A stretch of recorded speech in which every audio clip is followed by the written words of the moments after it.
Recently, we had an incident in Cardano where 50% of all nodes went down for a short period of time. This was after an epoch transition, and to be honest, everyone has been quite calm about it, but it definitely was something that shocked all of Cardano and created some ripples, which we're going to go over today. First things first, if you want to stake with the stake pool to passive ADA on your ADA, you can do so with the Jack stake pool. Now, my stake pool kept running. Luckily, it did not go down, but the system seemed a bit random in which nodes went down. And this is kind of the announcement from IOG, one of the founding partners of Cardano and the SPO announcements category.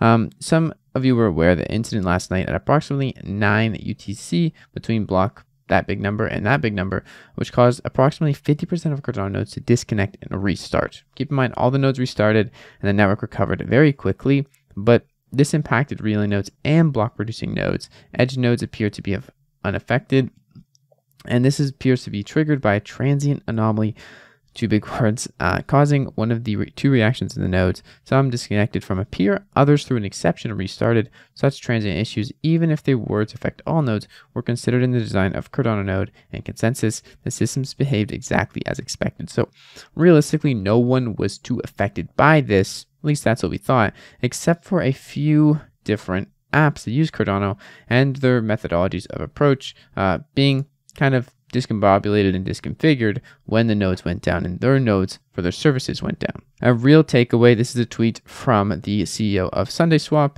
Pi Lanningham, is that Cardano is very resilient. The network didn't really stutter.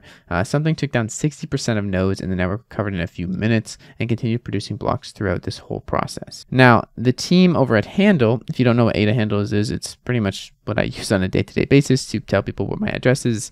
By the way, $basement if you want to see my handle and some of my holdings, or $8115 or $Jack. Those are my handles. So a post-mortem, ADA Handle did have some interesting discoveries in their system and a flaw that was fixed now, but there was a double mint. And if you understand ADA Handle, that every handle resolves to one specific address, that's how the whole system works, a double mint is fatal to this protocol. Luckily, they were able to grab the double minted NFT and take it out of existence and burn it. So only one person has the handle and can use the handle, but they have now fixed this. During the recent event where many Cardano nodes crashed, the nodes that are minting API servers were attached and also went down. This essentially made a error and allowed for a double mint to happen in their system. Once the Cardano node came back online, both minting requests went through and the double mint was a thing. Now, this is really bad. This is not good. But for now, there has been some adjustments and this won't happen again if Cardano nodes are 50% of them are to go down. And there's also going to be soon smart contract minting just over the horizon. So these type of issues, which rely on APIs and the nodes to be up, will not be a thing, and they'll be eliminated the need for a minting engine's proprietary code. In short, this problem was fixed, but it was a problem and a ripple effect that came from 50% of all Cardano nodes going down in the transition between two epochs, 2 5-day periods where staking rewards are redistributed. Also in the news in terms of Cardano outages and apps being affected, this not in relation to the 60% of nodes going down, but still in relation to what we're talking about right now, and that's vulnerabilities, is that Mutant NFTs raffle, who provide raffle systems and other systems for people to use, which have been pretty popular lately, had some incidents, and that is the tokens in their system being drained via a Franken address attack. Their systems have now been fixed, and raffles, stakes, and claiming tokens are now safe on their platform, but people were affected by this, and a lot of tokens on MinSwap related to this that were stolen in this attack through a Franken address significantly went down in price as they got dumped on the market. The team provided an update of transparency and their future goals to make everything fully transparent, which was well applauded by the community, but in general, another attack inside the Cardano community, showing kind of how much people are actively here and trying to, not just profit, but also take money from other people, which is why now more than ever, we need to stress on security and importance so we don't see one of these $100 million hacks like we've seen on other blockchains. Speaking of hacks and vulnerabilities, something that I am a bit very excited for, but also easing on the side of caution for, is a algorithmic stablecoin known as DJED and its pair or collateralized opportunist Shen coming next week on MintSwap DEX. So this is interesting. This is 2 upcoming pools that are coming to the biggest DEX on Cardano, but also in general, stablecoin. Algorithmic-backed stablecoin DJED is coming to Cardano. This is produced by Cody. I went over this in another video and the risks associated with this in the minimal version that it's launching. So if you want to check that out, I'm going to leave it linked down in the description. I'm not saying that DJED is going to be a flop. I actually think DJED has quite a bit of promise, but I do want people to know that there are risks associated with an algorithmic stablecoin, and there's also risks associated with DJED. No matter how much research has been done, there are known minor issues that are going out in this deployment, and you should be aware of them. So definitely watch that video link down in the description if you want to know more. However, I do think there's going to be a lot of volume and activity around DJED and Shen, so there's going to be opportunities there for people who are arbitraging or people who are just in general trying to take advantage of DJED in the market and all the hype around it. And I do think that if DJED is successful, it will be huge for our ecosystem.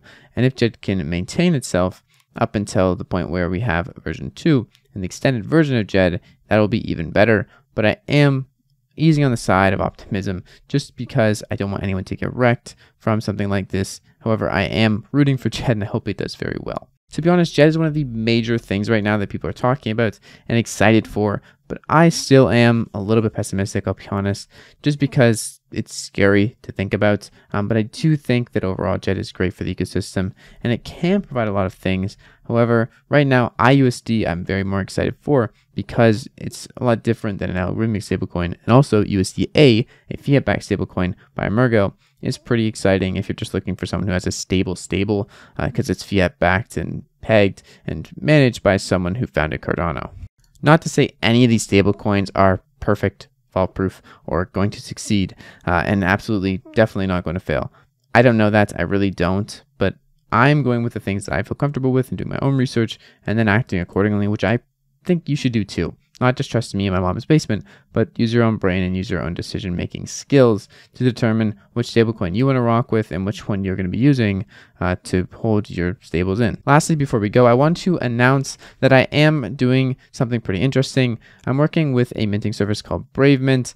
This is going to be pretty cool. I am not dropping a new collection, as many people have been messaging me asking, but I am doing an addition to my Stickfrick collection, which is my FT project. You can join the Discord, which is linked down in the description, not just for Stickfricks, but just for YouTube stuff in general and to talk about Cardano. But also we will be doing an OG Stickfrick MFR conversion. So you'll basically have a one-of-one version of your Stickfrick, and you can convert it and claim for free the MFR version if you choose. Just wanted to throw that out there, as I announced this a long time ago, but development on this got halted, and I'm now officially announcing it once again as we are getting close to launching it. Anyways, that's it for today's video. Stay safe out there. There's a lot of things going on in Cardano, and I will be covering even more of those things tomorrow, so stay tuned for that video. See you guys then. Peace.